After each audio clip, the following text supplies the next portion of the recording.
Hello students, আমি Nitish sir জ্ঞানজ্যোতি coaching সেন্টারের পক্ষ থেকে তোমাদের প্রত্যেককে জানাই আরও একবার স্বাগত।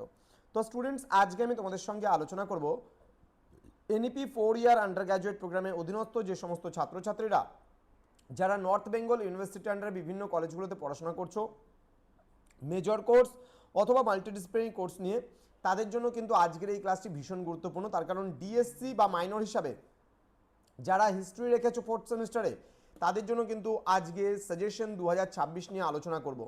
তোমাদের হিস্ট্রি অফ ইন্ডিয়া যে 7 পেপার রয়েছে, সেখানে 1526 থেকে শুরু করে 1707 পর্যন্ত যে ইতিহাস, সেই ইতিহাস কিন্তু এখানে রয়েছে।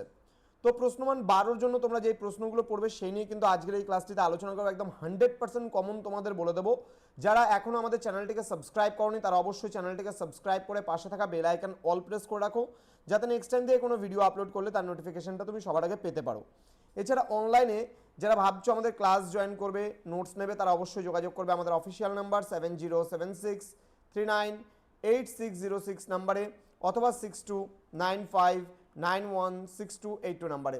তোমাদের টোটাল কোর্স ফি রয়েছে তোমাদেরই সাধ্যের মধ্যে জাস্ট 1199 রুপিস পুরো সেমিস্টারের কোর্স ফি। যারা মেজর কোর্সের স্টুডেন্ট রয়েছে অল সাবজেক্ট, এবং যারা মাল্টিডিসিপ্লিনারি কোর্সের স্টুডেন্ট রয়েছে তাদের অল সাবজেক্ট কিন্তু 699 রুপিস পুরো সেমিস্টারের কোর্স ফি। তো দেরি না করে আজই যোগাযোগ করো আমাদের সঙ্গে এবং যুক্ত হয়ে যাও আমাদের অনলাইন ক্লাসে।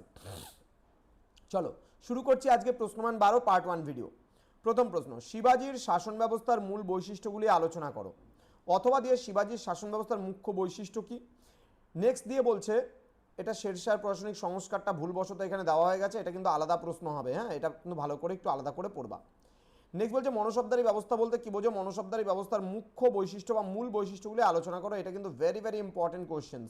শিবাজির শাসন ব্যবস্থাও গুরুত্বপূর্ণ, শেরশাহের শাসন ব্যবস্থাও গুরুত্বপূর্ণ, আবার মনসবদারি ব্যবস্থাও গুরুত্বপূর্ণ।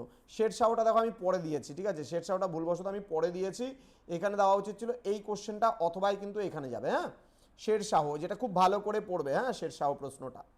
নেক্সট বলছে শিবাজি প্রতিষ্ঠিত শাসন ব্যবস্থা সম্পর্কে আলোচনা করো। শিবাজির শাসন ব্যবস্থা প্রথমেই দিয়েছি, এবং এর সঙ্গে একটা প্রশ্ন তোমাদের জুড়ে দিতে পারে, সেটা শক্তিশালী মারাঠা সাম্রাজ্য প্রতিষ্ঠায় শিবাজির ভূমিকা কী ছিল তা আলোচনা করো। এই প্রশ্নটা কিন্তু 4 নম্বর প্রশ্নটা আর 1 নম্বর প্রশ্নটা কিন্তু প্রায় সিমিলার প্রশ্ন, ঠিক আছে, খালি পরের পার্টটা কিন্তু একটু আলাদা হচ্ছে। নেক্সট বলছে মুঘল যুগের ইতিহাসের উপাদানগুলি কী ছিল তা আলোচনা করো। নেক্সট হুমায়ুনের সময় মুঘল আফগান দ্বন্দ্বের একটি বিবরণ দাও। নেক্সট আকবরের ভূমি রাজস্ব ব্যবস্থা সম্পর্কে আলোচনা করো, কৃষক সমাজের ওপর এর কী প্রভাব পড়েছিল। দেন মুঘলদের স্থাপত্য, ভাস্কর্য ও চিত্রকলা সম্পর্কে একটি প্রবন্ধ লেখো, ঠিক আছে, অথবা দিয়ে বলেছে এখানে দেখে নেবে। নেক্সট বলেছে আকবরের ধর্মীয় নীতি সম্পর্কে আলোচনা করো, মুঘল শাসকদের ধর্মীয় নীতি আলোচনা করো, ঠিক আছে। নেক্সট বলছে মুঘল সাম্রাজ্যের পতনের জন্য ঔরঙ্গজেবের দাক্ষিণাত্য নীতি কতখানি দায়ী ছিল। দেন মুঘল সাম্রাজ্যের পতনের কারণগুলি আলোচনা করো। দেন মুঘল রাষ্ট্রে জমিদারি ব্যবস্থার বিবর্তন ও এর ভূমিকা আলোচনা করো। দেন মুঘল যুগে কৃষক বিদ্রোহ সম্পর্কে আলোচনা করো। নেক্সট বলছে মুঘল যুগে কৃষিজ এবং অকৃষিজ উৎপাদন সম্পর্কে বিস্তারিত আলোচনা করো। তো এই কয়েকটা প্রশ্ন পড়লে কিন্তু তোমরা 100% কমন এখান থেকে পাবেই পাবে। এরপরে কিন্তু আমাদের পার্ট 2 এবং পার্ট 3 ভিডিও আসতে চলেছে। অবশ্যই চ্যানেলটিকে সাবস্ক্রাইব করে পাশে থাকা বেল আইকন অল প্রেস করে রাখো, যাতে নেক্সট টাইম থেকে কোনো ভিডিও আপলোড করলে তার নোটিফিকেশনটা তুমি সবার আগে পেতে পারো। দেখা হচ্ছে খুব তাড়াতাড়ি আরও একটা নতুন ক্লাস নিয়ে তোমাদের সঙ্গে। তোমরা প্রত্যেকেই ভালো থেকো, সুস্থ থেকো। Thank you so much, thanks for watching after all, thank you.